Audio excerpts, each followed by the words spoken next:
What's good, YouTubers and YouTubettes? This is JBsports, back again with another one.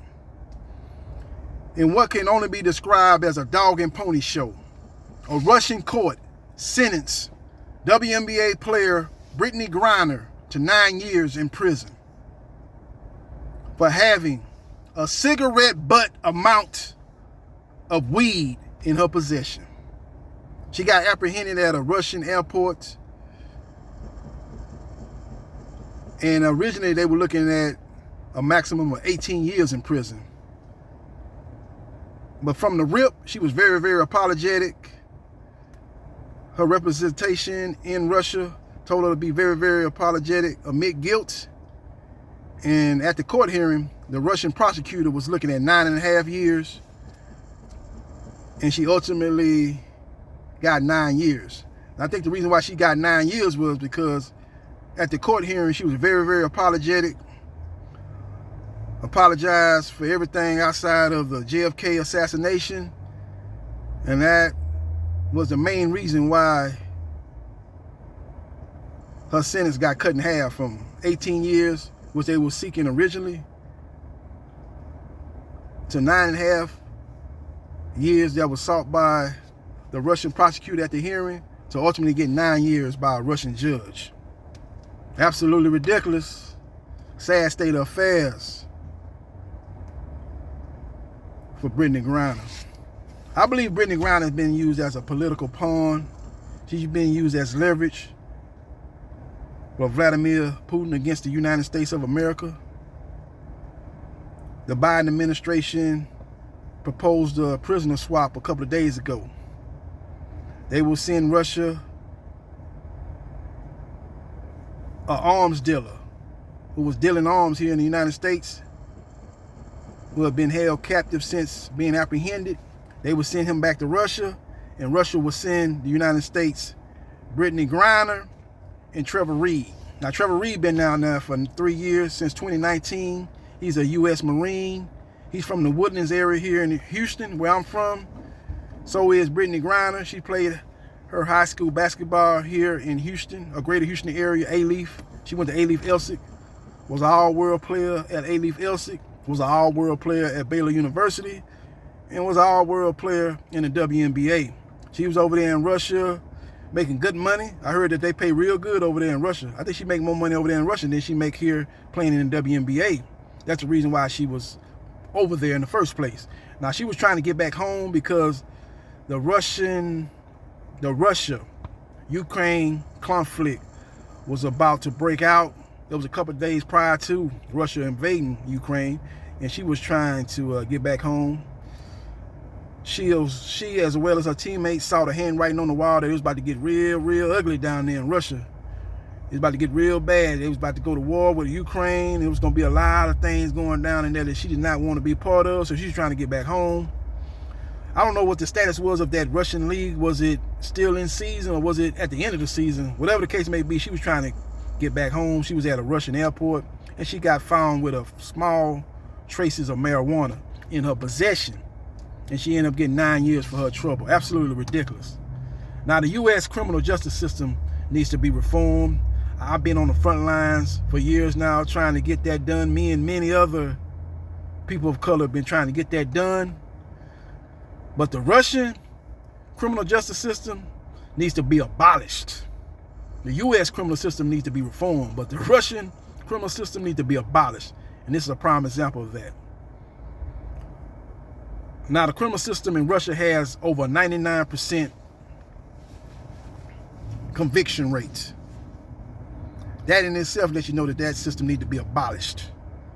So basically, in Russia, if you get charged with anything, that's your ass.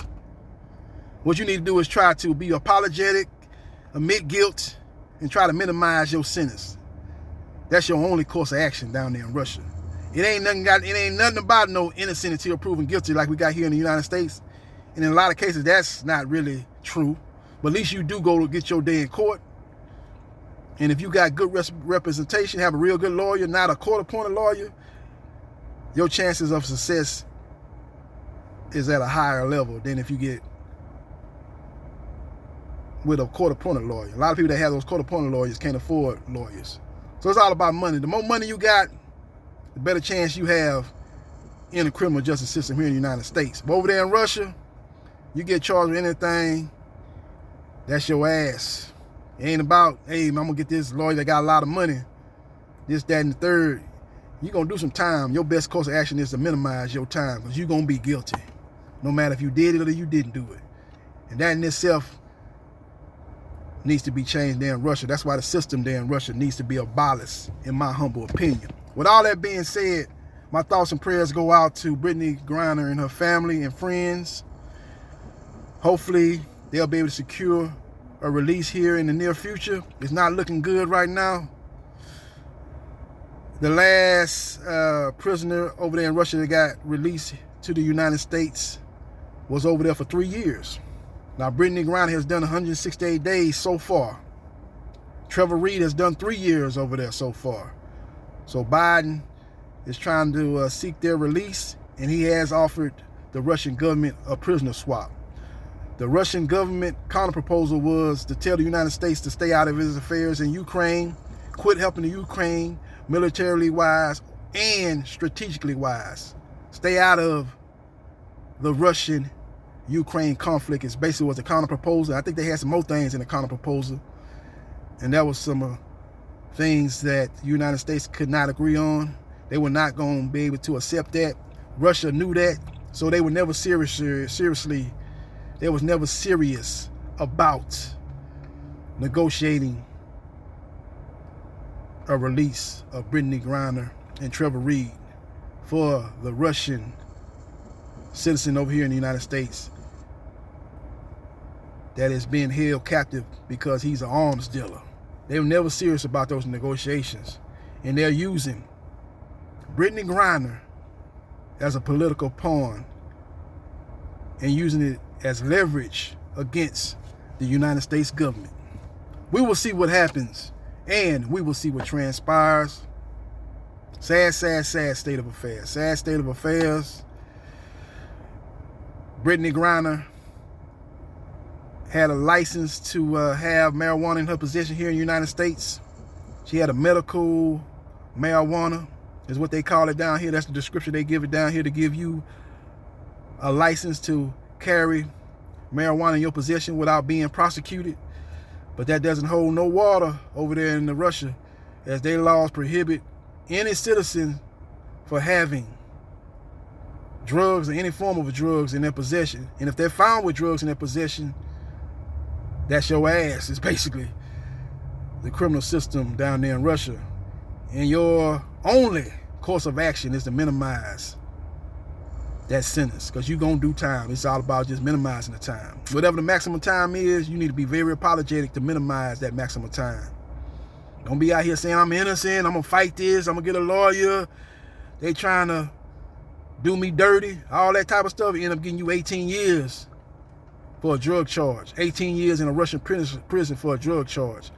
Instead of saying, I'm sorry, and I won't do it again, I apologize to everybody involved. That's the best course of action in the Russian criminal system. Minimizing your prison time, minimizing your jail time. And that's a sad state of affairs. So we will see what happens, and we will see what transpires. Follow me on Facebook, Gerard.Briscoe.3551. Follow me on Twitter, 9707 Gerard. Like, share, and subscribe to JB Sports, the man, the myth, the legend. And I holla.